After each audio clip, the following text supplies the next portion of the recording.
네, 안녕하세요. 한때 미대생입니다.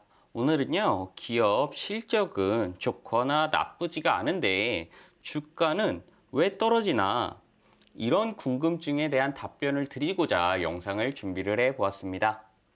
일반적으로 주가는 실적하고 관련이 깊다. 그래서 주가가 좋아지려면 실적이 좋아야 된다라고 생각하시는 분들이 굉장히 많습니다. 그런데 요즘에 실적 시즌을 맞이해서 기업들의 실적과 주가를 조금 보다 보니까 실적이 좋거나 아니면 나쁘지가 않은데 주가가 많이 떨어지는 모습들을 관찰하실 수가 있을 겁니다. 그러면 이런 궁금증을 한 번쯤 가져보실 수가 있겠죠.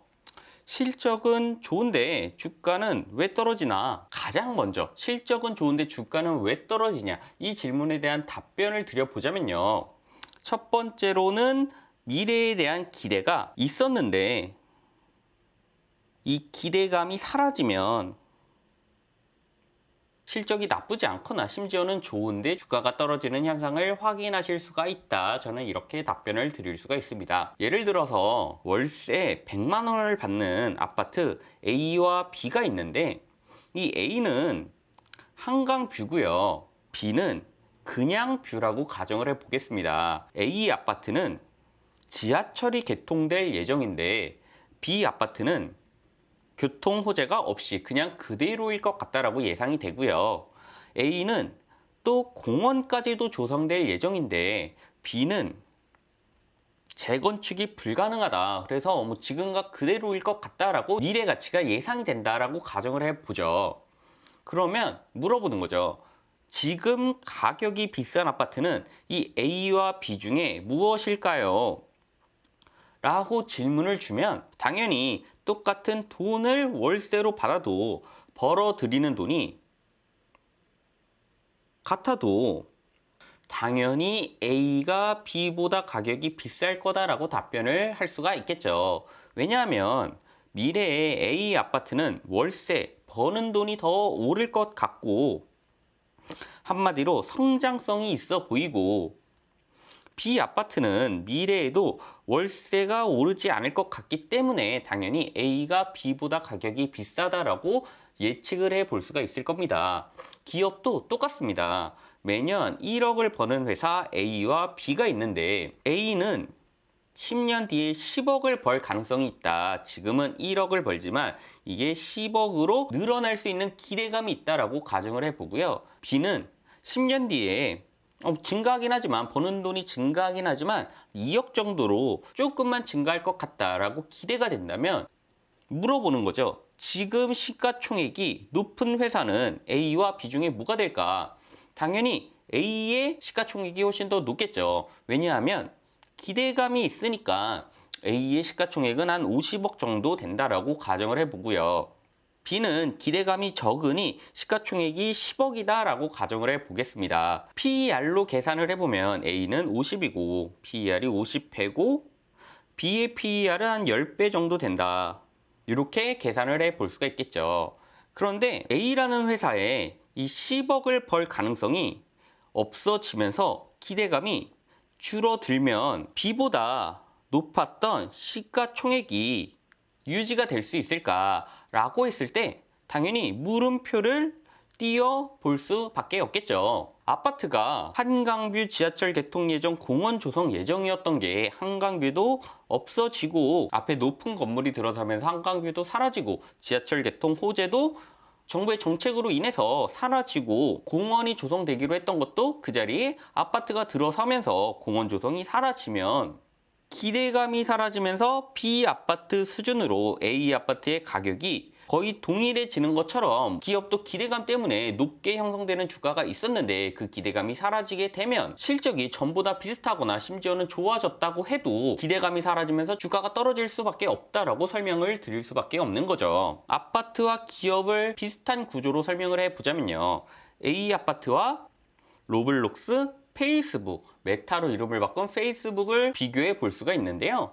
예를 들어서 한강뷰가 로블록스와 메타에는 메타버스 1등 사업자라는 기대감과 동일하다. 그리고 지하철 개통 예정이라는 호재가 로블록스와 메타에는 사용자 수 증가라는 기대감과 동일하다. 또 공원 조성 예정이라는 기대감이 메타에서는 메타버스 시장 성장이라는 기대감과 동일하다라고 가정을 해보았을 때 요즘 들어서 한번 생각을 해보니까 로블록스와 메타가 메타버스의 1등 사업자가 될 수 있을까라는 기대감에 세모 정도의 판단을 해보게 되는 거고요. 사용자 수 증가도 정체가 되면서 세모 정도의 기대감으로 바뀌게 되는 거죠. 또 메타버스 시장 성장이라는 것에 대해서도 물음표가 이렇게 뜨게 되면서 전보다 실적이 비슷하거나 심지어 좋아져도 기대감이 더 크게 떨어지면서 주가가 떨어지는 구조가 된다라고 설명을 해드릴 수가 있습니다.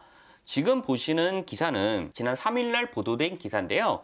여기 밑줄 친 부분을 보시면 지난해 4분기 메타의 영업이익은 작년 동기에 비춰서 1.5% 줄었다고 발표가 되었습니다. 그런데 페이스북의 주가는 어떻게 변했냐? 1.5% 이익이 줄었는데 사실상 비슷했는데 주가는 큰 폭으로 떨어지는 모습을 확인하실 수가 있죠. 이렇게 기대감이 주가에 반영되었다면 실적에 상관없이 주가가 큰 폭으로 떨어질 수도 있다는 점을 한 번쯤은 생각을 해보셔야 되는 거고요. 로블록스도 마찬가지로 가입자 수가 정체되면서 주가가 이렇게 하락한 모습을 확인하실 수가 있는 거죠. 이런 것들은 실적보다는 기대감에 더 많은 영향을 받았기 때문에 이런 현상이 나타난다라고 설명을 해드릴 수가 있습니다. 실적은 좋은데 주가가 떨어지는 두 번째 이유는요. 이익의 안정성 때문이다라고 답변을 해드릴 수가 있는데요. 예를 들어서 여러분들께 소개팅이 들어왔다라고 가정을 해보겠습니다. A와 B로부터 소개팅이 들어왔는데 A는 작년도 실수령이 1억이고 B도 작년도 실수령이 1억이라면 과연 누구와 소개팅을 해야 할까요? 소득이 동일하다면 외모나 성격 등으로 나와 더 잘 맞는 사람과 소개팅을 해야겠다라고 생각을 해볼 수가 있는데요. 여기에서 하나의 조건이 조금 추가가 돼서 A는 실수령 소득 1억을 올린 A는 전문직 회사원이다 라고 가정을 해보고요. B는 비트코인을 투자해서 1억을 벌었다 라고 가정을 해본다면 누구와 더 소개팅을 하고 싶을까? 이런 질문을 해보았을 때 확률적으로 우리는 B보다는 A를 선호하게 되겠죠. 왜냐하면 A는 안정적인 회사원으로서 올해도 1억을 동일하게 벌 가능성이 높지만 B는 비트코인 투자가 안정적이지 않기 때문에 올해도 1억을 벌 가능성이 높지 않다라고 생각을 해볼 수가 있기 때문입니다. 이처럼 안정적인 수익을 창출하면 선호도가 일반적으로는 더 높아지는데요. 회사를 투자할 때도 똑같습니다. 각각 1억을 번 회사 A와 B가 있는데 A라는 회사는 코카콜라 음료를 팔아서 1억의 매출을 올렸고요. B는 해운업을 하면서 1억의 돈을 벌었다라고 가정을 해본다면 A는 당연히 이익의 안정성이 높다라고 볼 수가 있고요. B는 이익의 안정성이 낮다라고 볼 수가 있겠죠. 왜냐하면 해운업의 운임은 상황에 따라서 높거나 낮거나 높거나 낮거나 하기 때문에 이익의 안정성이 낮아질 수밖에 없다라고 판단을 해볼 수가 있겠죠. 이랬을 때 어느 회사의 주가, 시가총액이 더 높을까라고 질문을 해보았을 때 당연히 A가 높다라고 설명을 해볼 수가 있는데요. 이건 음료, 식음료 기업 1위인 코카콜라와 해운 1위 머스크라는 기업을 비교해보면 쉽게 알 수가 있습니다.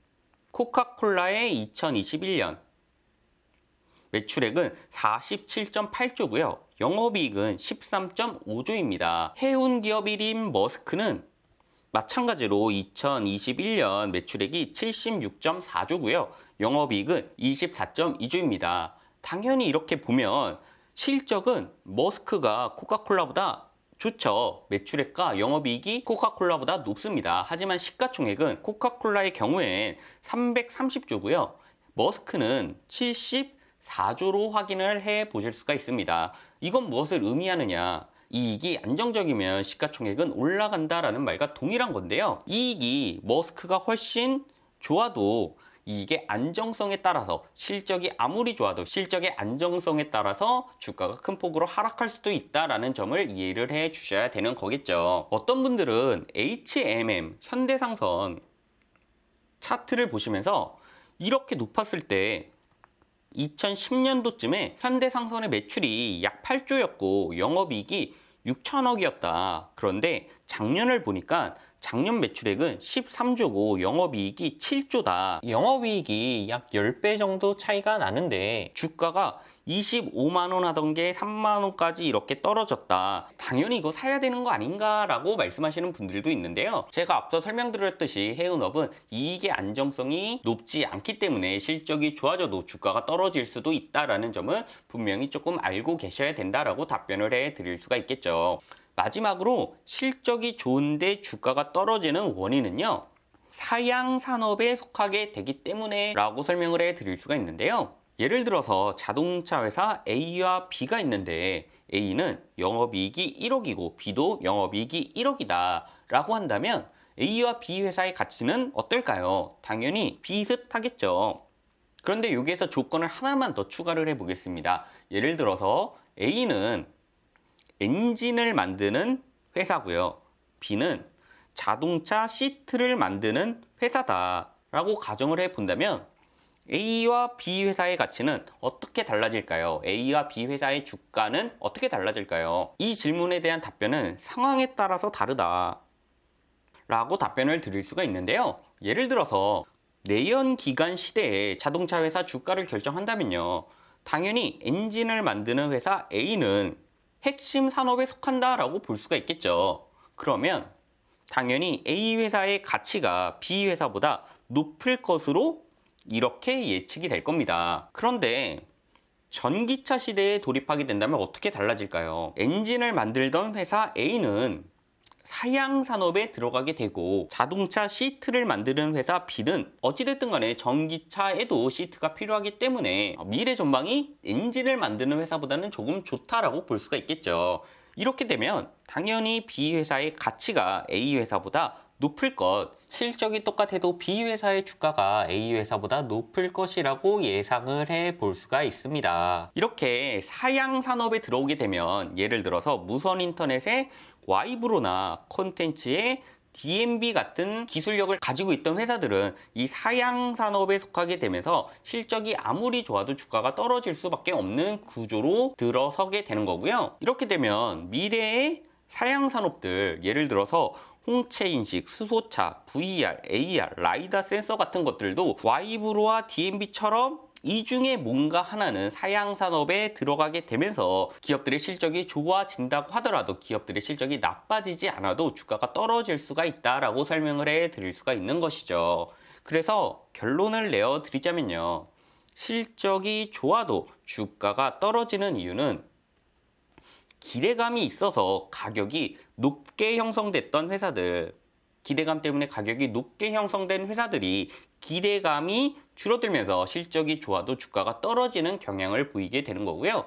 두 번째로는 이익의 안정성이 부족하면 작년에 내가 돈을 아무리 벌었다고 해도 올해, 내년, 내후년에도 똑같은 이익을 올릴 수 없을 것 같다라고 한다면 주가가 실적이 좋아도 떨어질 수가 있다라고 말씀을 드릴 수가 있습니다. 마지막으로는 내가 투자한 회사가 이익이 아무리 좋아도 그 회사 자체가 사양 산업에 속하게 된다면 앞으로 그 회사의 기술이 쓸모가 없어지게 된다면 실적이 좋아도 주가가 떨어질 수밖에 없다라고 답변을 드릴 수가 있겠네요. 오늘 제 영상이 실적이 좋은데 주가가 왜 떨어지는지 모르겠다라고 고민하시던 분들께 조금이나마 도움이 되어 드렸으면 좋겠고요. 저는 다음에 조금 더 유용한 콘텐츠로 찾아뵐 수 있도록 하겠습니다. 감사합니다. 저는 한때 미대생이었습니다.